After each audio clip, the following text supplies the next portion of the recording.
Have you ever picked up the wrong notebook because all of them look the same? Or maybe your kids come home from school missing certain supplies because everything gets mixed together? Well, today we'll be fixing that by making one of the easiest back to school projects that you can make. Today I'm going to show you how to make completely customizable notebook labels that are not only adorable, but very practical. These labels are perfect for so many things like notebooks, binders, folders, composition books, and just about anything that needs a name on it. And the best part is you can completely personalize them with any name, grade, subject, color scheme, or theme that you can imagine. Whether you're making labels for your own kids, for your classroom, or even to sell, this project comes together so quickly and gives you professional looking results without needing any advanced design skills. Of course, we're going to be using designs from Creative Fabrica, where you can find thousands of fonts, graphics, SVGs, and even more back to school elements that'll make all of your projects come together so nicely. We're going to walk through the entire process, including picking out the perfect design and then customizing it for what we need. This way you'll be able to recreate everything with confidence. So grab your supplies and let's turn some ordinary school notebooks into personalized back to school essentials that are as functional as they are fun. Let's get started. So of course, first off, we're going to head to creativefabrica.com and we are going to look for some super cute composition labels. And this is going to give us a ton of different options to choose from, or we could create our own. However, I love the options that are already available. So we're gonna scroll through these until we can find the perfect one. I really loved this one down here. Had a bunch of different options and I really liked that top middle one. So we're gonna go ahead and download that and head into Silhouette Studio. Now we're going to make sure that we're enabling our registration marks and we're changing our media size to a letter size because that's what we're going to be printing. Also, don't forget to put your inset in as small as possible. That way you have more room to create and more room for printing space. Now we're going to go ahead and drop in that PNG file and we are going to make sure we select it and then right click and we are going to release the compound path. This way we can just take that one that we're interested in and we don't have to worry about any of the other ones. So grab your favorite that you have, move it to the side, and then we're just going to get rid of the rest of them. So super simple.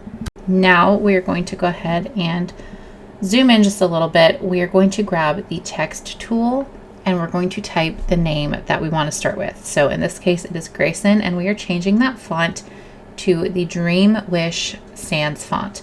I love this font. I think it's a great option, especially for children and school related things. So after we get that, we're going to go ahead and right click that because I want to ungroup these letters. I want to be able to do different things to every single one of them.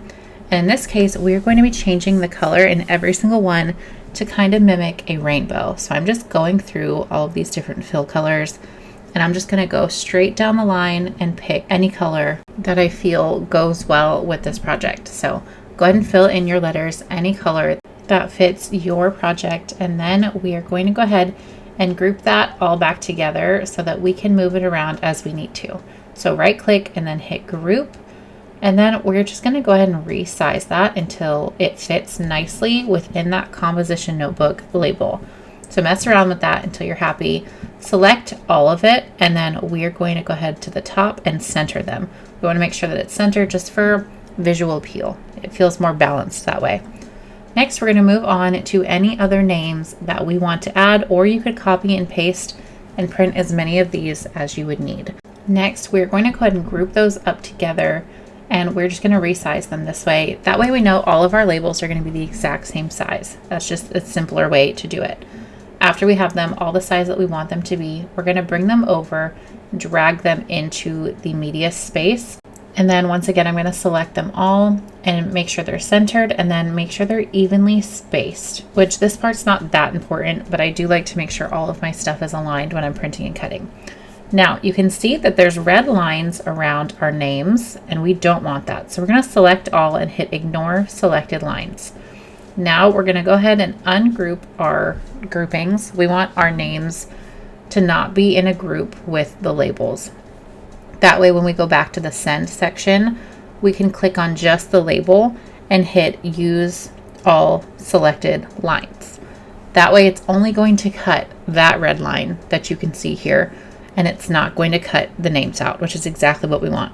Once you have all of that set, go ahead and send it to your printer with some white sticker paper. I'm using a Canon Pixma printer, and it's really great for getting those nice vibrant colors when it comes to making print and cut designs and projects. Now it's time to get that on our cutting mat, and when you're working with print and cut, you really want to make sure that you're aligning it really well with that very top and then the side lines. This way your machine's not going to have any issues reading the registration marks, because if you have it off to the side, it's kind of going to be like, well, where'd it go? It's not going to register your lines. So just make sure that you have it nicely aligned, and then you get to sit back and watch your machine work its magic. Luckily, this is a really quick project. It does not take much time at all. And if you wanted to make this so that the stickers were completely cut through versus being able to just peel the sheet off, you would just make sure your pressure was a little bit deeper or do more passes. Now it's time to get them on our notebooks. These are just some standard composition notebooks that I grabbed from the local store, and you get to just peel and place them wherever you want. And these should last you all school year long, and you won't have any issues searching for your stuff or your kids' stuff. If you wanted to recreate this project with the exact same files, head to the description box. And that's it. Your custom notebook labels are completely finished and your notebooks are ready for school. I love how a simple project like this can make such a big difference when it comes to organization and adding a personal touch to school supplies. No matter what you're using this for, I hope this project gave you some inspiration for this upcoming school year. Thank you so much for crafting with me today. If you enjoyed this video, please give it a thumbs up. Comment down below if you have any questions, and be sure to subscribe to our channel for new crafty videos every week. We'll catch you next time.